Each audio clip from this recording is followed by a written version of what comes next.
Bueno, hola, buenos días a todos. Yo soy la doctora Tania Gisela Delgado Guzmán, soy residente de segundo año de alergia y inmunología clínica. Y el día de hoy, bueno, vamos a continuar viendo los temas en cuanto a inmunología clínica y el tema que vamos a ver el día de hoy es lupus eritematoso sistémico y síndrome de anticuerpos antifosfolípidos. Y agradezco la asesoría del doctor Carlos Macuset Sánchez para la realización de esta presentación. Vamos a comenzar con el lupus. A manera de introducción, tenemos que el lupus eritematoso sistémico se considera una enfermedad autoinmune multisistémica compleja y de etiología desconocida, la cual va a afectar preferentemente a mujeres en edad reproductiva. Van a existir ciertos fenotipos variables, los cuales pueden ser desde manifestaciones cutáneas leves hasta una afectación multiorgánica que involucra el sistema nervioso central. También esta enfermedad se describió por primera vez por el científico por nombre Hart Graves en 1948 y desde ese entonces se han identificado varios anticuerpos patógenos. Se desconoce exactamente cuál es su patogénesis y a pesar de que van a existir ciertos tratamientos, los cuales pueden llegar a ser eficaces, la enfermedad va a presentar un riesgo significativo en cuanto a la morbilidad y mortalidad. En cuanto a la epidemiología, bueno, hay una prevalencia en Estados Unidos, se menciona de 20 a 150 casos por cada 100,000 habitantes. También en las mujeres, como va a ser más frecuente, se menciona una prevalencia de 164 casos a 406 casos por cada 100,000 mujeres. La incidencia en los últimos 40 años se ha triplicado y se menciona que por cada 1 a 25 por 100,000 habitantes va a haber pacientes que van a padecer lupus en cuanto a Norteamérica, Sudamérica, Europa y Asia. También se ha demostrado que hay altas tasas de población asiática e hispánica que van a padecer lupus eritematoso sistémico. También los que son de raza de afroamericanos van a tener una edad de inicio más temprano y grave y esta va a afectar sobre todo a mujeres con una prevalencia de 9 a 1 por cada mujer. El riesgo va a disminuir durante la menopausia, sin embargo, el riesgo sigue siendo 2 veces más alto que en los hombres. También esta va a ser más común, sobre todo en las mujeres en edad reproductiva, va a ser más grave en niños y en cuanto a los pacientes geriátricos pueden tener un inicio insidioso con compromiso pulmonar y pueden llegar a presentar serositis. En cuanto a la fisiopatología, bueno, es un poco compleja, pero sin embargo se dice que va a ser una reacción autoinmune donde los sistemas inmunitarios innatos y adaptativos van a dirigir una respuesta inmunitaria inapropiada a las partículas celulares que van a contener ácido nucleico. Los anticuerpos antinucleares, estos van a ser bastante común en las personas, pues en general en todas las personas. Sin embargo, no todas las personas que tienen anticuerpos antinucleares van a desarrollar lupus eritematoso sistémico. Cuando llega a existir una ruptura en cuanto a la tolerancia de individuos genéticamente, los cuales van a ser susceptibles a la exposición de ciertos factores ambientales que ahorita más adelante voy a mencionar, esto pues va a activar toda la autoinmunidad y pues va a hacer que la persona empiece a generar autoanticuerpos y puede llegar a desarrollar pues la enfermedad. Entonces, ¿qué es lo que va a pasar pues aquí en el lupus? Va a haber una eliminación efectuosa de las células apoptóticas, lo cual va a hacer que se produzca anticuerpos, entonces el cuerpo lo va a reconocer como extraño y eso va a hacer que se genere pues más autoanticuerpos. Entonces, como podemos ver aquí, hay ciertos desencadenantes externos como la radiación ultravioleta, la cual va a producir apoptosis, va a haber una eliminación defectuosa de los cuerpos apoptósicos y eso va a hacer que aumente la carga de los antígenos nucleares. También en cuanto a ciertos genes, puede existir cierta susceptibilidad en ciertos individuos, los cuales va a haber que haya un defecto en los linfocitos T y B en cuanto a la autotolerancia. Entonces los linfocitos B y T van a ser específicos de autoantígenos antinucleares y eso va a hacer que se produzca anticuerpos antinucleares y se forme el complejo de antígeno anticuerpo, lo cual va a hacer que se active el linfocito B. ¿Y qué es lo que va a pasar aquí en el linfocito B? Bueno, va a haber una endocitosis de complejos antígeno anticuerpo e implicación del receptor tipo TOL, esto a través de los antígenos antinucleares. Como podemos ver aquí, el antígeno antinuclear se está uniendo al receptor tipo TOL. También va a haber una estimulación a través del receptor tipo TOL de los linfocitos B y de la célula dendrítica. Aquí está el anticuerpo antinuclear, también se está uniendo a la célula dendrítica a través del receptor tipo TOL Y la célula dendrítica es la que va a producir el interferón tipo 1 y, bueno, a través del interferón va a hacer que se estimule el linfocito B y T y todo esto va a hacer que se produzca pues los autoanticuerpos y pues eso va a causar cierto daño en los diferentes órganos. En cuanto a la etiología, bueno, van a existir ciertos factores desencadenantes que pueden ser factores genéticos, factores ambientales, factores hormonales o factores epigenéticos y todo eso pues va a hacer que se produzcan complejos inmunes, autoanticuerpos, los cuales se activan a las células T, se liberan citocinas y provoca pues cierto daño a diferentes órganos. En cuanto a los factores genéticos, bueno, se ha encontrado que hay más de 100 loci genéticos, los cuales se asocian al lupus eritematoso sistémico y la mayoría con un pequeño efecto sobre el riesgo. Cuando se agregan suficientes riesgos genéticos en un individuo, esto puede alcanzar un umbral de susceptibilidad y hacer que la persona pues padezca esta enfermedad. También la predisposición genética común se encuentra en el locus mayor de histocompatibilidad y existen ciertas mutaciones, las cuales pueden ser raras, sin embargo se ha encontrado que hay cierta asociación y puede ser de alto riesgo. Puede ser, por ejemplo, una mutación en el gen 3X1, deficiencias en los componentes tempranos del complemento, como C1Q, C1R, C1S, el cual hay una probabilidad de mayor al 90%, C4, una probabilidad de 50% de riesgo, C2, una probabilidad de 20% de riesgo. Y también pueden ser todas estas mutaciones las cuales se han encontrado que se asocia al lupus eritematoso sistémico. En cuanto a los factores hormonales, bueno, las mujeres van a tener 10 veces más riesgo de poder desarrollar esta enfermedad. También las mujeres que padecen síndrome de Klinefelter pueden tener 14 veces mayor riesgo de padecer el lupus eritematoso sistémico. ¿Y qué es lo que va a pasar? Bueno, se menciona que el estrógeno va a estimular las células TCD8, las células TCD4, las células B, los macrófagos y los timocitos y va a haber cierta liberación de algunas citocinas específicas y la expresión de HLA y moléculas de adhesión de células endoteliales. También los estrógenos y la prolactina van a promover la autoinmunidad y los sacos anticonceptivos orales con estrógenos y la terapia de reemplazo hormonal posmenopáusica también pueden llegar a causar ciertos brotes en las personas que padecen lupus eritematoso sistémico. También se ha encontrado que hay niveles altos de prolactina, esto en los pacientes con lupus eritematoso sistémico, por lo que los andrógenos pueden llegar a ser inmunosupresores. En cuanto a los factores ambientales, bueno, tenemos todos estos. Uno de los principales pues es la luz ultravioleta y por eso a estos pacientes se les recomienda que no se expongan al sol. ¿Y qué es lo que va a hacer la luz ultravioleta? Bueno, va a haber una alteración en cuanto a la estructura del DNA, lo cual va a provocar que haya una apoptosis de los queratinocitos, liberando gran cantidad de antígenos. También el virus de Epstein-Barr se ha demostrado que puede ser algún factor ambiental. Aquí lo que va a pasar es que va a haber una respuesta de células T, la cual va a ser defectuosa, por lo que va a haber un aumento del número de células mononucleares infectadas por virus de Epstein-Barr y también va a haber un aumento en cuanto al número de copias del DNA del virus de Epstein-Barr en la sangre de los pacientes que padecen lupus eritematoso sistémico. También el polvo de sílice se ha demostrado que puede llegar a ser un factor.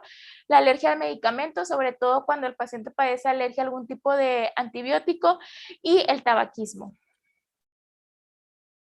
Entre los principales medicamentos los cuales puede existir alguna asociación, tenemos esto, la procainamide, la aminociclina, la hidralacina, la isoniazida, metildopa, clorpromacina, la sulfasalacina, carbamazepina, también los medicamentos alfa interferón o los medicamentos biológicos antifactor de necrosis tumoral.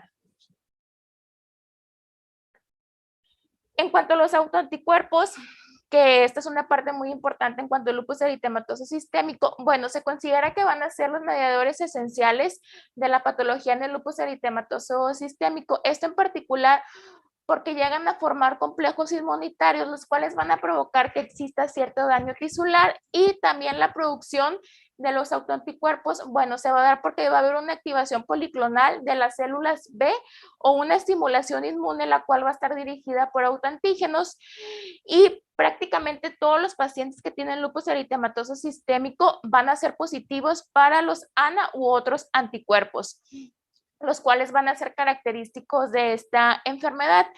Los autoanticuerpos de lupus eritematoso sistémico se pueden categorizar en relación con sus objetivos. Puede ser ADN y proteínas de unión al ADN, ARN y proteínas asociadas a ARN, beta-2-glucoproteína 1 en asociación con fosfolípidos y proteínas de la membrana celular. Y pueden llegar a existir diferentes patrones de, pues, de los ANA, esto de acuerdo a su inmunofluorescencia. Por ejemplo, el patrón periférico que tiene forma de anillo, el patrón homogéneo o difuso, el patrón moteado. Bueno, este no es de lupus, pero es de la enfermedad de Krebs, el centrómero y el nucleolar.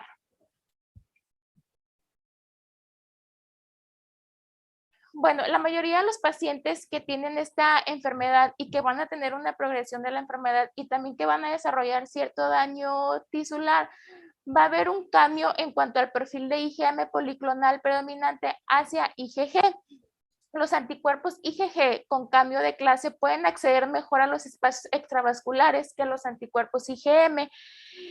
¿Y cómo va a ser el daño en cuanto al riñón? Bueno, los autoanticuerpos contra ANA se van a depositar dentro del glomérulo y eso va a hacer que se active el sistema del complemento y va a causar cierta inflamación, por lo que al final se van a reclutar las células inflamatorias en el riñón y eso va a hacer que se produzca una disminución en cuanto a la función renal y una necrosis fibrinoide y puede llegar a causar lo que es la nefritis lúpica. En cuanto a las manifestaciones clínicas, bueno, esta es una enfermedad multisistémica con diversos fenotipos y pueden llegar a existir diversas características que pueden llegar a ser variables. Las características clínicas pueden variar desde una enfermedad muy leve con compromiso mucocutáneo solamente hasta una enfermedad que puede llegar a ser muy grave. De manera inicial, estos pacientes van a presentar síntomas constitucionales, los cuales van a ser no específicos, y también estos pacientes pueden llegar a tener recaídas, los cuales dan lugar a un aumento en cuanto a la actividad de la enfermedad y se debe de evaluar la aparición de nuevos signos o síntomas. La nefritis lúpica y la afectación del sistema nervioso central van a ser las principales causas de morbilidad y mortalidad. En cuanto a los síntomas constitucionales, el 90% de los pacientes con lupus eritematoso sistémico pueden llegar a presentar malestar general, fatiga, pérdida de peso, anorexia y fiebre. Y más del 40% de los pacientes con esta enfermedad pueden llegar a tener un brote lúpico como causa de fiebre. Es por eso que en estos pacientes se le debe descartar algún tipo de infección, ya que estos pacientes pues están inmunocomprometidos. En cuanto a las manifestaciones cutáneas, también la afectación cutánea se va a producir en el 90% de los pacientes, los cuales se pueden dividir en las lesiones cutáneas específicas que abarca lupus eritematoso cutáneo agudo, lupus eritematoso cutáneo subagudo, lupus eritematoso cutáneo crónico. También pueden llegar a existir ciertas lesiones cutáneas inespecíficas como aftas orales, nódulos subcutáneos, alopecia o lívido reticularis. Ok, entonces vamos a empezar hablando del lupus cutáneo agudo. Bueno, este lupus cutáneo agudo va a ser localizado o puede llegar a ser generalizado y va a ser un exantema malar, como podemos ver aquí, o alas de mariposa, el cual va a ser pruriginoso, se va a encontrar elevado, va a ser eritematoso, va a afectar las mejillas y el puente nasal y va a respetar los pliegues nasolabiales, como vemos ahí en esa imagen.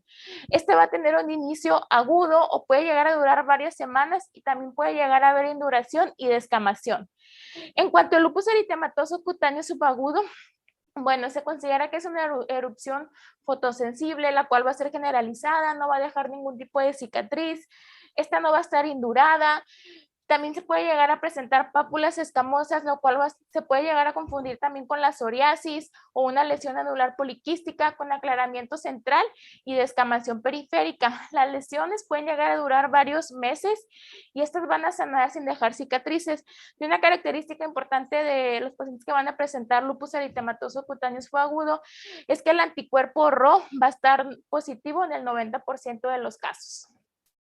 En cuanto al lupus eritematoso discoide, se considera que es la forma más común del lupus eritematoso cutáneo crónico. Este puede llegar a ocurrir sin lupus, lo cual puede ser localizado o puede ser generalizado. Las lesiones van a ser pápulas o placas eritematosas en forma de disco. Por eso discoide, porque las lesiones son en forma de disco, con descamación adherente y puede haber un aclaramiento central. Se puede llegar a asociar a alopecia y la cavidad oral puede llegar a haber lesiones dolorosas, eritematosas y redondas. Bueno, también pueden llegar a presentar estos pacientes, que es una característica importante, úlceras orales y nasales, las cuales van a ser comunes, pero sin embargo, esto es muy importante, van a ser úlceras indoloras. Se pueden llegar a presentar como un eritema de inicio gradual, como mácula, petequias, erosiones, úlceras que pueden llegar a afectar cualquier parte de la cavidad oral. Se localiza con más frecuencia las úlceras en el paladar duro, en la mucosa bucal o en el borde de bermellón. Puede haber fotosensibilidad en el 90% de los casos, que se considera que es una reacción anormal de la piel a la exposición a los rayos ultravioleta, ya sea A y B, o a la luz visible, la cual puede llegar a durar ciertas semanas o hasta meses. Los síntomas pueden llegar a empeorar pues con la exposición al sol. También pueden llegar a presentar estos pacientes con lupus pues alopecia. Pueden llegar a existir otras manifestaciones cutáneas, las cuales van a ser inespecíficas, como vasculitis cutánea, vasculopatía esclerodotilia, nódulos reumatoides, calcinosis cutis, lesiones ampollosas, urticaria, eritema multiforme, acantosis nígricas, líquen plano y úlceras en las piernas. También puede haber manifestaciones musculoesqueléticas, los cuales se van a presentar en el 90% de los pacientes y se va a caracterizar porque van a tener artralgias y sinovitis. Y va a ser una poliartritis, la cual va a ser simétrica, la cual va a afectar a las articulaciones metacarpofalángicas, interfalángicas proximales y también las articulaciones de la rodilla. Puede haber erosiones, las cuales van a ser raras y estas se van a asociar con anticuerpos antipéptidos cíclicos y trulinados. Puede haber una afectación periarticular donde afecta los tendones y la cápsula articular, que esto puede avanzar hasta cierta deformidad, lo cual se obtiene el nombre de artropatía de Charcot. También estos pacientes pueden llegar a presentar fibromialgia y depresión. Puede haber manifestaciones hematológicas y del sistema reticular, va a haber anemia en más del 50% de los pacientes van a presentar anemia. Puede haber leucopenia, la cual va a ser secundaria a neutropenia, o linfopenia, trombocitopenia. Puede haber autoanticuerpos contra plaquetas, glucoproteína 2B o 3A o receptor de trombopoietina, también se pueden llegar a encontrar. Puede haber linfadenopatía o puede haber esplenomegalia. Puede haber manifestaciones neuropsiquiátricas, las cuales se van a caracterizar porque van a presentar estos pacientes cefalea, la cual va a ser refractaria. Pueden tener crisis convulsivas, pueden tener meningitis aséptica, pueden también tener síndrome desmielizantes que se van a caracterizar por neuritis séptica y mielitis. Puede haber corea, disfunción cognitiva, depresión y pues llegar hasta la psicosis. En cuanto a las manifestaciones renales, estas se van a presentar en el 50% de los pacientes, van a ser sobre todo más comunes los de raza afroamericana, hasta un 70%, y estos pacientes que tienen alguna manifestación renal se van a caracterizar porque van a presentar proteinuria, microhematuria, cilindros renales, o pueden llegar a tener insuficiencia renal o hasta hipertensión arterial. Al inicio la enfermedad lúpica se puede llegar a presentar de forma leve y puede llegar a pasar pues de manera inadvertida, y estos pacientes pues se pueden llegar a complicar con el paso del tiempo. La nefritis lúpica, como ya se mencionó anteriormente, se considera una causa importante de morbilidad y mortalidad en estos pacientes. La nefritis lúpica se puede llegar a desarrollar en los primeros 5 años de la enfermedad, y estos pacientes van a tener positivos los anticuerpos anti-dsDNA y va a haber una disminución en cuanto al complemento. El diagnóstico tardío se considera que es un factor de riesgo para la enfermedad renal en etapa terminal y se puede llegar a hacer una biopsia renal, el cual va a ser el diagnóstico pues definitivo. También puede haber manifestaciones pulmonares, los cuales se van a caracterizar porque la pleuritis va a ser más común, puede llegarse a presentar derrame pleural, neumonitis lúpica aguda, hemorragia alveolar difusa, hipertensión arterial pulmonar o llegar a presentar hasta tromboembolismo pulmonar. En cuanto a las manifestaciones cardiovasculares, la pericarditis va a ser la más frecuente, puede haber miocarditis, taponamiento cardíaco, sin embargo se considera que es un poco raro, pueden tener endocarditis o también tienen estos pacientes por riesgo de presentar algún tipo de otra enfermedad coronaria. En cuanto a las manifestaciones gastrointestinales, puede haber dismotilidad esofágica, vasculitis mesentérica, peritonitis, ascitis, heterompatía perdedora de proteínas o presentar pancreatitis. Puede haber otras manifestaciones que puede ser como keratoconjuntivitis seca, síndrome de Sjögren secundario, uveitis, escleritis, episcleritis o pérdida de la audición o pueden llegar a presentar un infarto adrenal. Bueno, existen ciertos criterios de la OULAR, los cuales van a ayudar para el diagnóstico de lupus y se menciona que el Colegio Americano de Reumatología desarrolló por primera vez los criterios de clasificación de lupus eritematoso sistémico en el año 1971. Sin embargo, estos criterios fueron revisados en el año 1982 y 1997. Los criterios que salieron en el año 1997 volvieron a ser revisados más a fondo por el Grupo Internacional de Lupus Internacional Colaboradores en el 2012 y en septiembre del 2019, la Liga Europea contra el Reumatismo, o sea, EULAR, y el Colegio Americano de Reumatología, o sea, ASR, publicaron los nuevos criterios para esta enfermedad. Los criterios de EULAR y ACR van a tener una especificidad del 93.4% y una sensibilidad del 96.1%. Entonces, para poder decir que un paciente tiene lupus eritematoso sistémico, se requiere que los ANAS estén positivos mayor a 1,80 y que tenga más de 10 puntos en cuanto a los criterios. Y estos van a ser los criterios de EULAR y ACR. Entonces tenemos que van a ser las manifestaciones clínicas, que va a evaluar las manifestaciones constitucionales, por ejemplo, fiebre que tiene 2 puntos, las manifestaciones cutáneas, que va a ser alopecia, úlceras orales 2 puntos, lupus cutáneo subagudo, lupus discoide 4 puntos y lupus cutáneo agudo son 6 puntos. En cuanto a las manifestaciones articulares, son sinovitis o dolor en al menos 2 articulaciones, que son 6 puntos. Manifestaciones neuropsiquiátricas son delirio, psicosis, convulsiones, y son 2, 3, 5 puntos. En cuanto a serositis, que puede ser derrame pleural o pericárdico, que son 5 puntos. Pericarditis aguda son 6 puntos. Manifestaciones hematológicas, estos criterios mencionan leucopenia, 3 puntos, trombocitopenia, 4 puntos, hemólisis autoinmune, 4 puntos, y en cuanto a las manifestaciones renales, pueden llegar a ser todas estas. También involucra ciertos parámetros inmunológicos que va a evaluar anticuerpos antifosfolípidos, que son anticardiolepina, antibeta-glucoproteína 1 o lupus anticoagulante, que equivale a 2 puntos. El complemento C3 o C4 bajo, 3 puntos, C3 y C4 bajo, 4 puntos. Y anticuerpos altamente específicos, anti-DSNA anticuerpos, que equivale a 6 puntos, anti-SM anticuerpos, que equivale a 6 puntos. Entonces, como ya mencioné, todos los pacientes deben de tener ANA mayor a 1,80 y los pacientes deben de tener por lo menos 10 puntos para ser clasificados como lupus eritematoso sistémico. Bueno, en cuanto al diagnóstico, obviamente pues hay que tomar esos criterios que acabo de mencionar y también se menciona que puede llegar a ser un desafío, sobre todo en las primeras etapas de la enfermedad, ya que los pacientes van a tener pues manifestaciones que no van a ser muy específicas. Sin embargo, puede haber también casos negativos de ANA o formas de órganos dominantes y presentaciones pues de enfermedades que pueden llegar a ser muy raras. Una prueba de ANA negativa no va a descartar que se tenga el diagnóstico de lupus eritematoso sistémico. ¿Por qué? Porque hasta el 20% de los pacientes pueden llegar a ser negativos, esto en varias etapas de la enfermedad.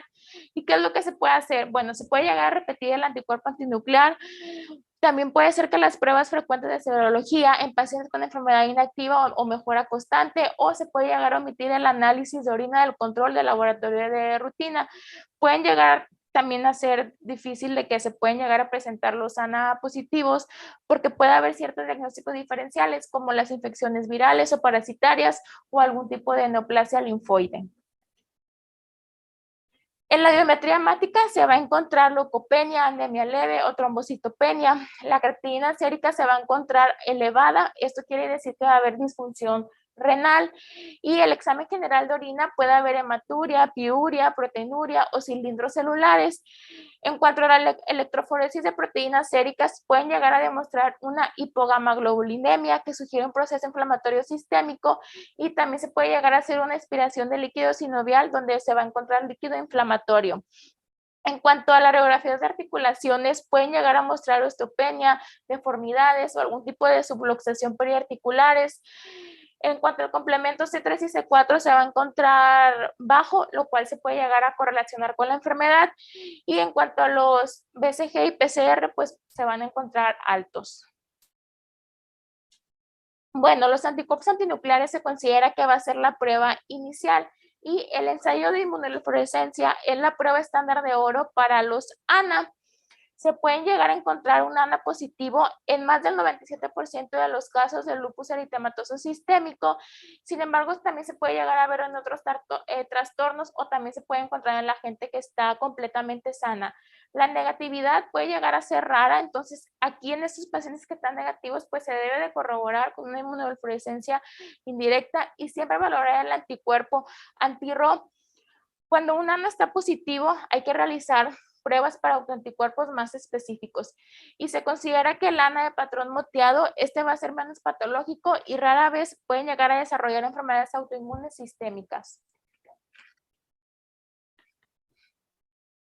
Bueno, el anti-DSNA, el anticuerpo, bueno, va a tener una especificidad mayor al 95%, se va a encontrar positivo en el 60 a 70% de los pacientes. Un resultado negativo, pues no va a descartar el diagnóstico.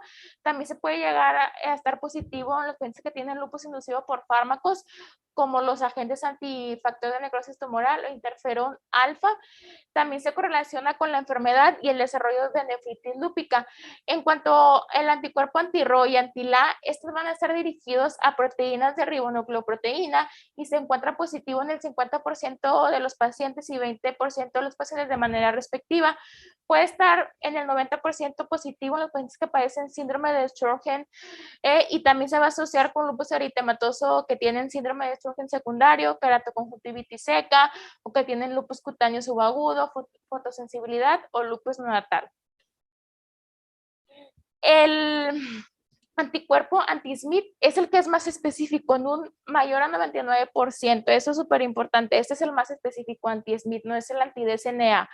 Se puede llegar a encontrar positivo en el menor al 30% de los pacientes. También puede estar asociado con una positividad de anti-UR1EP en el 30%. El anticuerpo antirribosomal P va a ser muy específica para esta enfermedad. Se presenta en menos del 5% de los pacientes y se puede llegar a correlacionar con enfermedades neuropsiquiátricas. La antistona va a estar positivo en el 50 a 70% de los pacientes. Y en cuanto al anticentrómero y antitopoisomerasa 1, se va a observar en la esclerosis sistémica y raramente se va a encontrar en el lupus eritematoso sistémico, solamente se va a encontrar en menos del 5% de los pacientes. También pueden llegar a estar presentes en los pacientes con lupus estos anticuerpos: el anticoagulante lúpico, anticardiolipina, antibeta-glucoproteína 1, los cuales se van a asociar más con eventos trombóticos y resultados adversos en el embarazo. Bueno, aquí de manera pues general, ¿qué es lo que va a pasar cuando se sospecha que un paciente tenga lupus? Entonces se va a hacer pues los anticuerpos, se van a utilizar los criterios de OLAR y ACR 2019, entonces si están positivos los ANAs y se tiene más de 10 puntos en los criterios, pues ya el paciente se puede llegar a clasificar como lupus. Si el paciente tiene menos de 10 puntos, pero en cuanto a los puntajes de la escala salió más de 8 puntos, en cuanto a lo clínico y en cuanto a lo inmunológico salió 0, Y aquí, o que tenga, en cuanto a los criterios inmunológicos, salió más de 2 puntos, o en cuanto a los criterios clínicos, salió más de 6 puntos, se puede llegar a clasificar con lupus, pero de acuerdo a otros síntomas clínicos que tenga el paciente. Y es igual, por ejemplo, si están negativos los ANAS y en este paciente se encontró que hay que están bajos los del complemento o que están positivos los anticuerpos antifosfolípidos y que en los criterios de Eular y ACR tiene más de 10 puntos, se puede clasificar también de manera clínica como lupus si tiene el paciente pues otros síntomas. Bueno, en cuanto al tratamiento, en el lupus va a haber prácticamente 3 objetivos que van a ser muy importantes. Hay que prevenir la acumulación de daños, la remisión de los síntomas y los signos de la enfermedad y también la minimización de los efectos secundarios de los medicamentos y también hay que mejorar pues, la calidad de vida del paciente. Se considera que va a haber una remisión completa cuando hay ausencia de actividad clínica con sin uso de fármacos o glucorticoides inmunosupresores. De acuerdo al grupo de trabajo de definiciones de remisión, se considera una remisión completa cuando hay ausencia de actividad clínica de la enfermedad medida por SLIDE 2K igual a 0 y la evaluación global del médico menor a 2.5. Estas dos son escalas que se van a utilizar para medir la actividad clínica de estos pacientes y el paciente puede llegar a estar con antipalúdicos, glucorticoides en dosis bajas, es decir, prednisona menor a 5 miligramos kilo por día o dosis de mantenimiento de terapias inmunosupresores y se considera que hay una baja actividad de la enfermedad cuando hay una puntuación de SLIDE menor a 3 en antipalúdicos o SLIDE menor a 4 o de PGA menor a 1 con glucorticoides menor a 7.5 miligramos de prednisona y agentes inmunosupresores. Bueno, en cuanto a la remisión, si no se puede llegar a este estado, bueno, hay que llevar esta enfermedad a la baja actividad en todos los sistemas de los órganos. Y en cuanto a la nefritis lúpica, se considera que hay remisión parcial cuando hay una reducción de más del 50% de la proteinuria a niveles subnefróticos y creatinina sérica dentro del 10% desde el inicio entre 6 y 12 meses. En cuanto a la remisión renal completa, es cuando va a haber proteinuria menor a 500 miligramos en 24 horas y creatinina dentro del 10% desde el inicio. Sin embargo, puede llegar a requerir una duración de tratamiento más prolongada, a menudo más de 12 y 24 meses.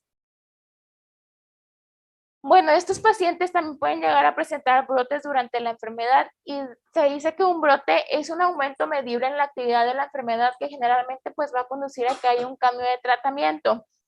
Esto puede llegar a ser común en el curso de la enfermedad y va a provocar pues que haya más daños en el paciente. Pueden llegar a existir ciertos factores de riesgo para que un paciente presente brote, los cuales pueden ser una edad más temprana al inicio de la enfermedad, que el paciente pues no use ningún tipo de antipalúdico, que hay actividad generalizada persistente de la enfermedad, que hay una actividad serológica persistente, que tenga positivos el anti-DSNA y que tenga el complemento bajo. Por eso en estos pacientes va a ser muy importante que el tratamiento, o sea, que tenga buen apego en cuanto al tratamiento, que tenga un seguimiento estrecho y la optimización del control de la enfermedad en estos pacientes pues, puede llegar a reducir el brote. Bueno, en cuanto también al tratamiento, a estos pacientes pues hay que informarles sobre la patología que tienen. También se les puede recomendar que haya actividades para reducir el estrés, que tengan hábitos del sueño, que realicen ejercicio.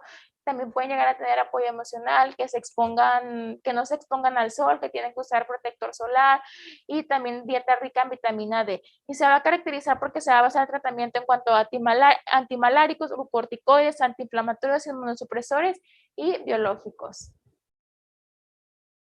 Bueno, la hidroxicloroquina se considera que es la piedra angular de la terapia médica en el lupus. Se puede utilizar esta en todos los pacientes, bueno, se debe utilizar en todos los pacientes.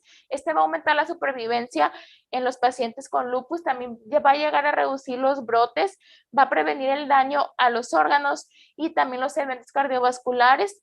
También la respuesta triple del micofenolato en la nefritis lúpica va a prevenir las convulsiones, va a reducir el riesgo de lupus neuropsiquiátrico, también mejoran las manifestaciones cutáneas y debe ser una dosis menor a 5 miligramos por kilo, el cual va a reducir pues, la toxicidad. Los pacientes que toman hidroxicloroquina pueden tener ciertos efectos adversos, como pues va a haber una toxicidad retiniana, la cual tiene una prevalencia del 10%, esto después de uso de 20 años del medicamento, por lo que se recomienda que haya una evaluación oftalmológica al inicio, después de 5 años y actualmente pues a partir de entonces. Y también puede llegar a haber hiperpigmentación cutánea. Los glucorticoides, bueno, este va a ocasionar un alivio rápido en cuanto a los síntomas. El objetivo a largo plazo del uso de glucorticoides, pues es minimizar la dosis diaria a menor a 7.5 miligramos por día, equivalente a prednisona. El uso a largo plazo de los corticosteroides pues puede ocasionar eventos adversos. El riesgo de daño a órgano es de 50% con una dosis de 6 a 12 miligramos por día, y una dosis de 20 miligramos o más puede llegar a ocasionar 5 veces más riesgo cardiovascular. También se recomienda que en estos pacientes pueden llegar a utilizar dosis altas o pulsados, o sea, es decir, que se puede dar el glucorticoide a pulsos, lo cual va a ocasionar que se puede eliminar de forma rápida la respuesta autoinmune en manifestaciones que pueden llegar a amenazar la vida o los órganos, como nefritis, vasculitis, lupus del sistema nervioso central, miocarditis o alveolitis, y se recomienda una dosis de 250 a 1000 miligramos, esto durante 3 días. Para poder evitar eventos adversos, bueno, se recomienda el inicio temprano del inmunosupresor, y esto pues para poder facilitar la reducción gradual del corticosteroide. Bueno, el hecho de que el paciente se le dé inmunosupresores puede hacer que haya una disminución más rápida en cuanto a los corticosteroides, y también va a llegar a prevenir los brotes de la enfermedad. La elección de la gente va a depender en cuanto a las manifestaciones predominantes de la enfermedad, la edad del paciente, en cuanto a la fertilidad, en cuanto a las preocupaciones de seguridad y costo. Y el metrotexato y la aciatropina se consideran pacientes con control deficiente de los síntomas después de usar corticosteroides y la hidroxicloroquina, o cuando es poco probable que la hidroxicloroquina sea suficiente. El micofenolato mofetilo, bueno, se considera que es un inmunosupresor potente, esto con eficacia en cuanto al lupus renal y no renal. Sin embargo, puede llegar a ser teratogénico y tiene un mayor costo que la aciatropina o el metotrexato. En cuanto a la ciclofosfamida, bueno, esto se puede llegar a usar en enfermedades que pueden llegar a amenazar los órganos, como renales, cardiopulmonares o neuropsiquiátricas, o se puede usar solo como terapia de rescate en manifestaciones refractarias de órganos. Pueden llegar a tener este medicamento efectos gonadotóxicos, por lo que debe de usarse en precaución de mujeres en edad fértil o en hombres.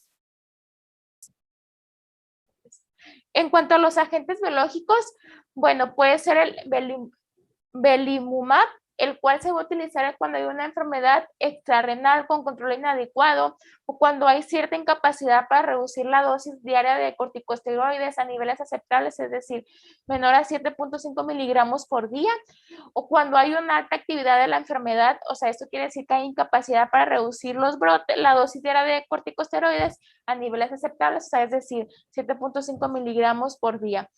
En cuanto al rituximab, bueno, este actualmente se encuentra off-label en pacientes con enfermedad renal o extrarrenal grave, que tengan enfermedad, por ejemplo, hematológica o neuropsiquiátrica, refractaria a otros agentes inmunosupresores, que también está refractaria al belimumab, o en pacientes con contraindicaciones para estos medicamentos. Como regla para poder usar el rituximab, bueno, se debe de usar más de un inmunosupresor y necesita haber fallado antes del tratamiento con rituximab.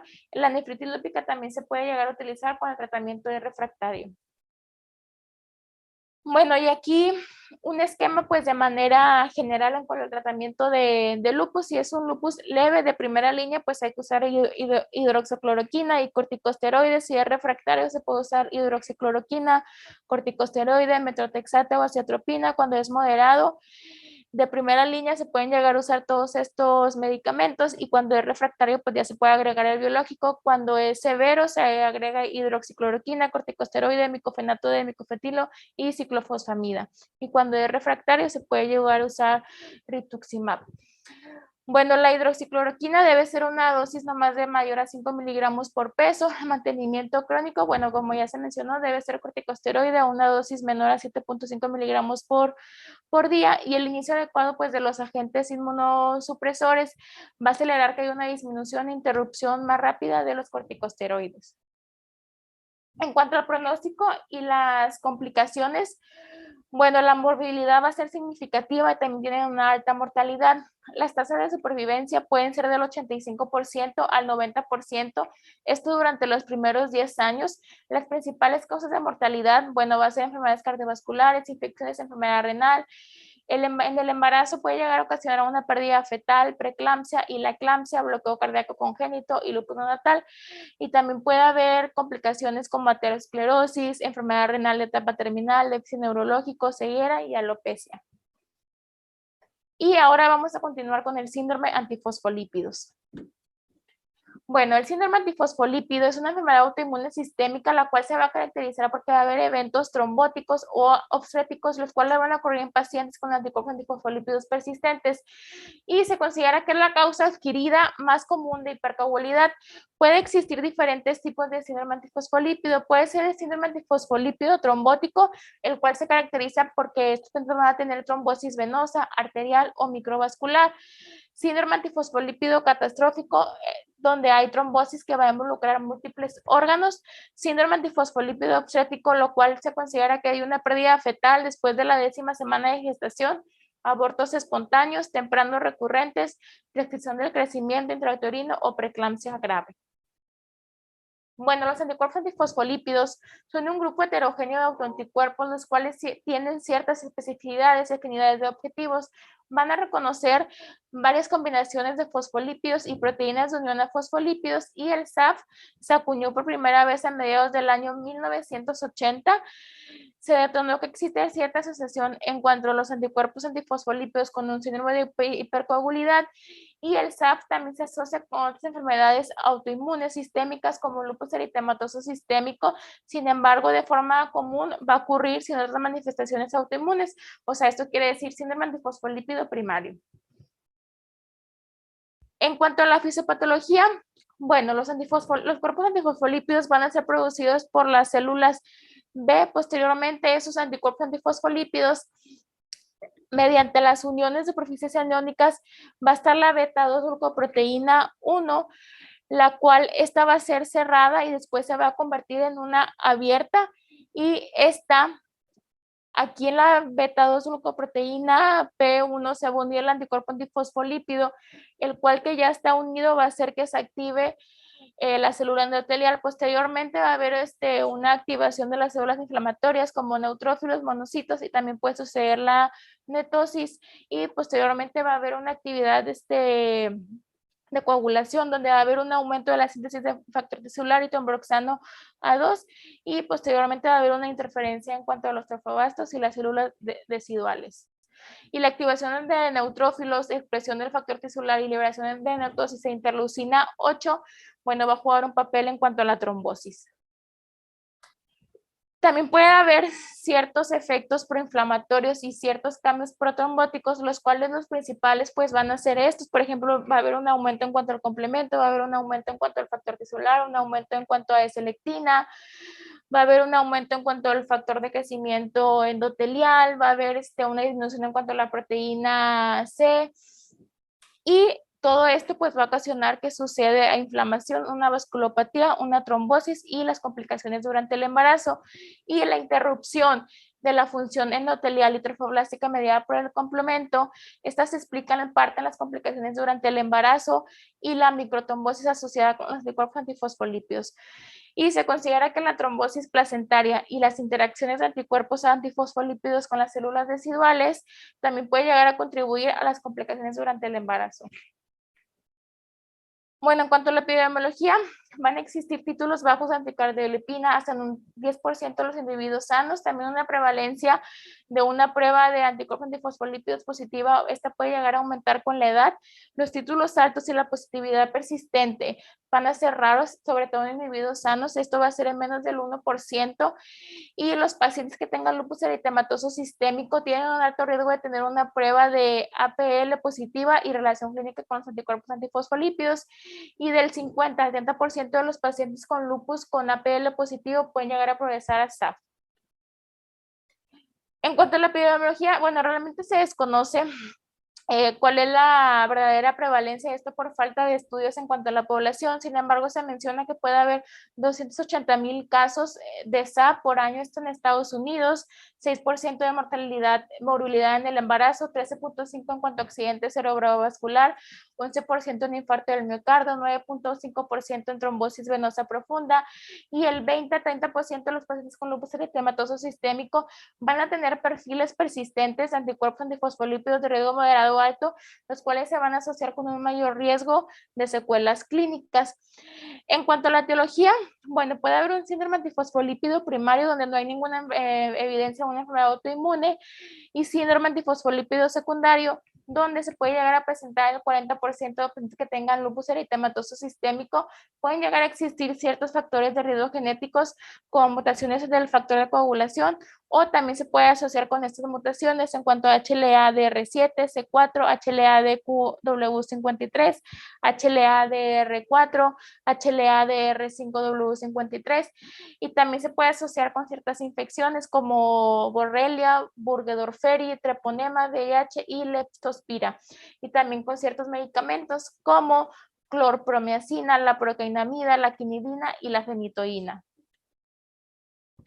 En cuanto a las manifestaciones clínicas, bueno, los pacientes que tengan anticuerpos antifosfolípidos positivos, que no tengan realmente ningún síntoma relacionado, se puede llegar a identificar esto durante una evaluación de enfermedades autoinmunes sistémicas, ante abortos espontáneos que haya presentado pues la paciente, ante un TTP elevado, un resultado falso positivo de una prueba de sífilis. También los pacientes que van a estar sintomáticos van a buscar atención médica, esto por secuelas clínicas trombóticas, obstétricas o otra de anticuerpos antifosfolípidos. Y esta enfermedad, bueno, se va a caracterizar porque va a haber eventos trombóticos, donde se considera que la trombosis es un sello distintivo del SAP, y las trombosis venosas son más comunes que las trombosis arteriales. Bueno, va a haber eventos trombóticos, los cuales pueden llegar a ocurrir, esto sin ningún riesgo previo de trombosis, pueden llegar a ser recurrentes y afectar vasos inusuales para trombosis por otras causas, como la trombosis de extremidades superiores, el síndrome de Budd-Chiari y trombosis de seno genital. En cuanto a la trombosis venosa profunda, bueno, esta es la afectación venosa más común, donde puede llegar a progresar embolia pulmonar y hasta hipertensión pulmonar. También puede llegar a involucrar otros sitios donde puede haber trombosis, como las venas de pélvica, la renal, la mesentérica, la hepática, la portal, la axilar, ocular, sagital y cava inferior. En cuanto a la trombosis arterial, este puede llegar a involucrar arterias de cualquier tamaño, que puede ser desde la aorta hasta los capilares pequeños, y se considera que la manifestación arterial más frecuente son los ataques sistémicos transitorios o el ictus isquémico. Entonces, ante la aparición de un ataque isquémico transitorio o un ictus isquémico en pacientes jóvenes que no tengan ningún otro factor de riesgo, pues se debe sospechar que el paciente puede llegar a tener SAF. También puede haber manifestaciones cutáneas, las cuales van a ser inespecíficas, como lívido reticular, que es más común. Sin embargo, se puede observar esto en población sana o otras enfermedades. Puede llegar a haber úlceras en la piel, pioderma gangrenoso, infartos en pliegue unguial, gangrena digital, tromboflebitis superficial y púrpura necrosante. También puede haber afectación cardíaca, la cual es más común, con una prevalencia del 80%. Las principales válvulas que se van a afectar va a ser la válvula mitral y la válvula aórtica, donde están involucradas con engrosamiento, nódulos y vegetaciones evidentes en la ecocardiografía. Puede haber compromiso hematológico, donde va a haber trombocitopenia en el 15% de los casos. Puede haber una prueba de CUMS, la cual va a estar positiva. Puede haber hemonemia hemolítica, sin embargo, esta va a ser muy rara. Puede haber compromiso neurológico, se va a caracterizar porque va a haber un ataque isquémico transitorio y accidente cerebrovascular isquémico, los cuales van a ser recurrentes y puede llegar a provocar una disfunción cognitiva, y pueden haber convulsiones y demencia por esto, por múltiples infartos. Puede haber ceguera, la cual va a ser secundaria a la oclusión de la arteria o de la vena de la retina. Puede haber compromiso renal, donde se va a caracterizar porque va a haber hipertensión, proteinuria, insuficiencia renal secundaria, amicangiopatía trombótica, la cual es la manifestación renal clásica. En cuanto al síndrome antifosfolípido catastrófico, Bueno, se considera que es una complicación rara, sin embargo puede llegar a ser muy mortal. Se presenta en el menos de 1% de los pacientes que lo llegan a desarrollar y la mortalidad es del 48%, sobre todo en pacientes que tengan algún tipo de lupus o afectación cardíaca, alguna afectación pulmonar, renal o esplénica. Estos pacientes van a presentar una trombosis la cual va a afectar sobre todo a los vasos pequeños, y la trombosis venosa o arterial de grandes vasos va a ser menos común. El riñón se va a encontrar más afectado 70-80%, posteriormente está en cuanto a lo pulmonar, sistema nervioso central, la afectación cardíaca y por último en cuanto a la afectación cutánea, y el 25% de los pacientes pueden llegar a presentar coagulación intravascular diseminada. En cuanto al diagnóstico, bueno, ante un paciente que tiene anticuerpos antifosfolípidos positivos y que tiene una trombosis a una edad temprana y que tenga trombosis en un sitio inusual o que tenga una trombosis recurrente o que tenga una pérdida tardía del embarazo o que tenga preeclampsia temprana o grave o que tenga síndrome de HELP, por ejemplo, que se caracteriza por hemólisis, niveles de enzimas hepáticas y trombocitopenia, o que también llega a presentar una trombosis o complicaciones obstétricas porque se acompañan de lívido reticular, síntomas de una enfermedad autoinmune o que tenga una prolongación del TTP. Bueno, aquí hay que sospechar síndrome antifosfolípido. ¿Y cómo se va a hacer el diagnóstico? Bueno, tiene que haber la presencia de anticoagulante lúpico o títulos moderados altos de anticuerpos IgG o IgM, anticardiolipina o antibeta glucoproteína. Y la prueba de APL debe ser repetida, repetida, que sea positiva 12 semanas después de la prueba positiva para excluir anticuerpos clínicamente sin importancia o transitorios. En cuanto a la prueba de anticoagulante lúpico, se considera que es el predictor más fuerte de eventos relacionados con el embarazo, y este va a ser más específico pero menos sensible que los anticuerpos anticardiolipina, esto para llegar a predecir la trombosis. Y una prueba de anticoagulante lúpico que esté positiva, está positiva en el 20% de los pacientes con anticuerpos anticardiolipina, y los anticuerpos anticardiolipina se pueden llegar a encontrar positivos en el 80% de los pacientes con prueba positiva de anticoagulante lúpico. En cuanto también a la prueba anticoagulante lúpico, puede haber resultados falsos positivos y falsos negativos en pacientes que toman heparina o warfarina. Los anticuerpos anticardiolipina o antibeta glucoproteína 1, títulos de más de 40 unidades de GPL se van a asociar con eventos trombóticos, títulos más bajos se van a asociar con menos eventos trombóticos. Bueno, también puede haber trombocitopenia, anemia, la insuficiencia renal se va a caracterizar porque va a haber proteinuria, compromiso renal con microangiopatía trombótica, y los marcadores de inflamación pues se van a encontrar dentro de parámetros normales. Existen ciertos criterios de SAPO-ORO, esto para poder evaluar el SAP, los cuales dice que para poder tener positivo, pues el síndrome, para tener el SAP debe de ser, se requiere la presencia de al menos un criterio clínico y un criterio de laboratorio, donde el criterio clínico pues se evalúa trombosis vascular, uno o más episodios clínicos de trombosis arterial venosa de pequeños vasos en cualquier tejido, órgano, y que tenga alguna complicación en el embarazo o que tenga también algún criterio de laboratorio pues positivo.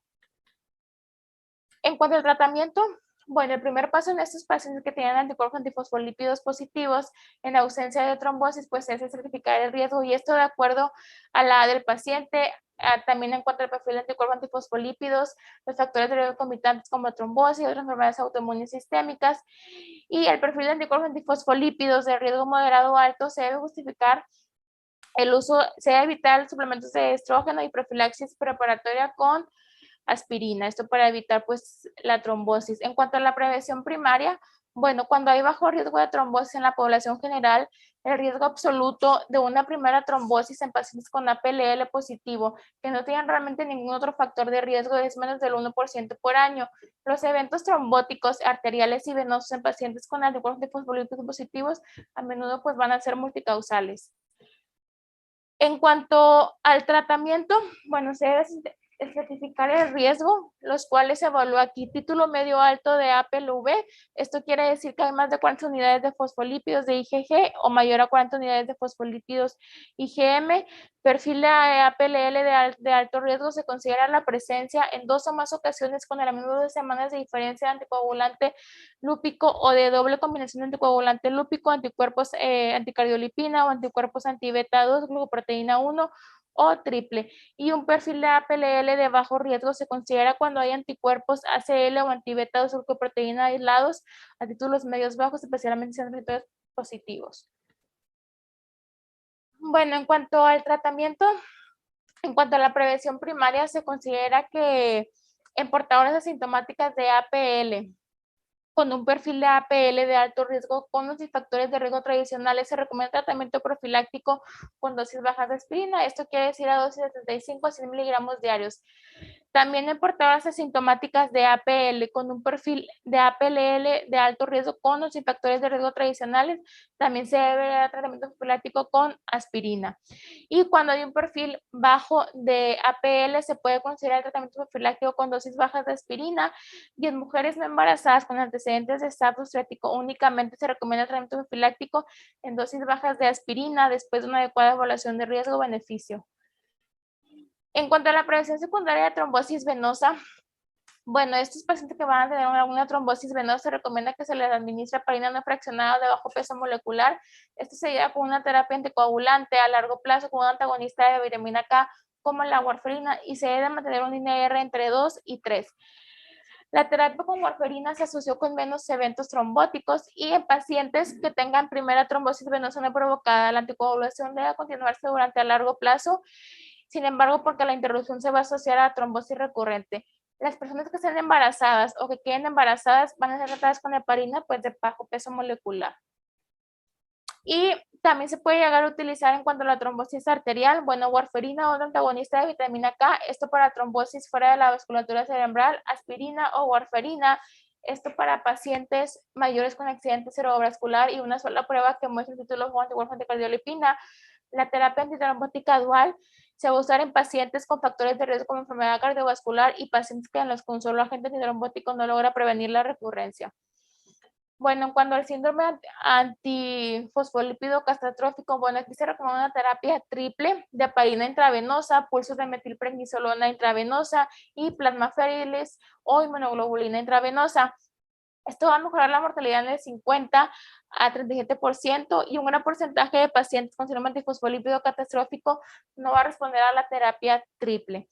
El rituximab también se puede llegar a utilizar o el eculizumab. Y ya por último, en cuanto a las complicaciones, pues puede haber una pérdida fetal, puede haber accidente cerebrovascular, puede haber una embolia pulmonar, puede haber hipertensión pulmonar, puede haber alguna anomalía valvular, una enfermedad coronaria aguda, una trombosis mesentérica o una enfermedad veno-oclusiva hepática. Y también pueden llegar a existir ciertas complicaciones perioperatorias, esto comunes debido al riesgo protrombótico que presenta durante la cirugía, por lo que debe haber una estrategia de anticoagulación antes de cualquier cirugía. Y ya como conclusiones personales, tenemos que en los últimos años existe un mejor pronóstico en cuanto al lupus eritematoso sistémico, gracias a las nuevas estrategias de abordaje de la enfermedad, además del tratamiento que se brinda a los pacientes. Como alergólogos y inmunólogos clínicos es necesario conocer sobre estas patologías, esto para poder realizar un manejo multidisciplinario. Y el síndrome antifosfolípido se define como trombótico, obstétrico o microvascular, síndrome antifosfolípido catastrófico, el cual es una de las principales causas de hipercoagulidad. Y ya sería todo por mi parte.